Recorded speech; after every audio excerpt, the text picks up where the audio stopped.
നാഥാ, പ്രാർത്ഥന കേൾക്കണമേ നാഥാ, പ്രാർത്ഥന കേൾക്കണമേ. ലോകത്തിൽ പാപങ്ങൾ താങ്ങും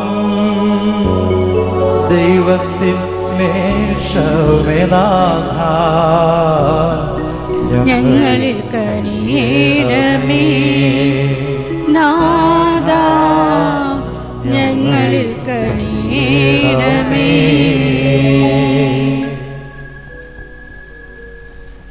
ജപമാല പ്രാർത്ഥനയിലൂടെ നമ്മൾ സമർപ്പിച്ച എല്ലാ നിയോഗങ്ങളും പരിശുദ്ധ അമ്മയുടെ വിമല ഹൃദയം വഴി ഈശോയുടെ തിരുഹൃദയത്തിലേക്ക് സമർപ്പിച്ചുകൊണ്ട് രണ്ട് കരങ്ങളും ഉയർത്തി നമുക്കൊന്ന് സ്തുതിക്കാം. ഹാലലുയ ഹാലലുയ ഹാലലുയ.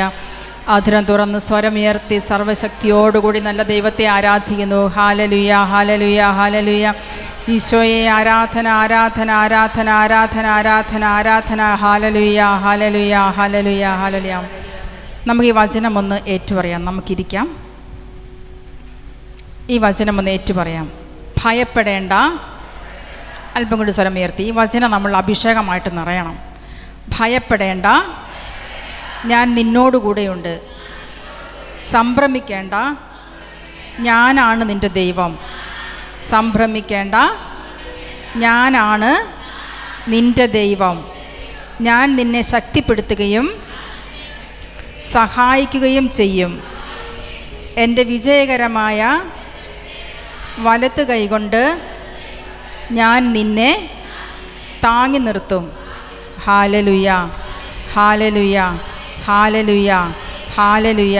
പ്രിയപ്പെട്ട സഹോദരങ്ങളെ, കർത്താവ് ഓരോ നിമിഷവും നമ്മളോട് നോക്കി നമ്മുടെ ജീവിത സാഹചര്യങ്ങളിൽ വേദനയോടുകൂടി നമ്മൾ നടന്നു നീങ്ങുമ്പോൾ നമ്മളെ നോക്കി നമ്മുടെ ഈശോ പറയുന്നൊരു കാര്യമാണിത്. നീ ഭയപ്പെടേണ്ട, നീ ഭയപ്പെടേണ്ട, നീ സംഭ്രമിക്കേണ്ട, കാരണം ഞാൻ നിൻ്റെ കൂടെയുണ്ട്. ഹാലലുയ. ഞാനാണ് നിൻ്റെ ദൈവം, ഞാനാണ് നിൻ്റെ ദൈവം.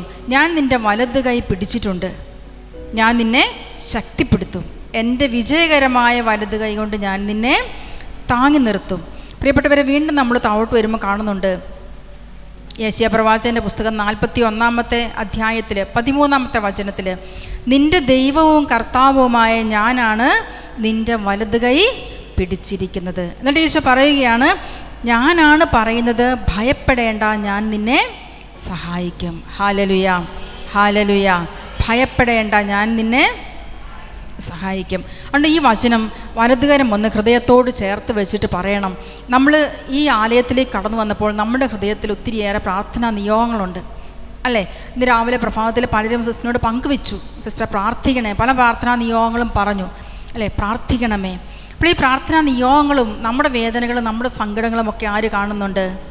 നമ്മൾ ഒരു കാര്യം വിശ്വസിച്ച് നമ്മൾ ഹൃദയത്തിൽ നമ്മൾ വിശ്വാസത്തോടെ സ്വീകരിക്കണം. കാരണം എൻ്റെ ദൈവം അറിയാതെ, എൻ്റെ കർത്താവ് അറിയാതെ എൻ്റെ ജീവിതത്തിൽ ഒന്നും സംഭവിക്കുന്നില്ല. ഹാലലുയ ഹാലലുയ.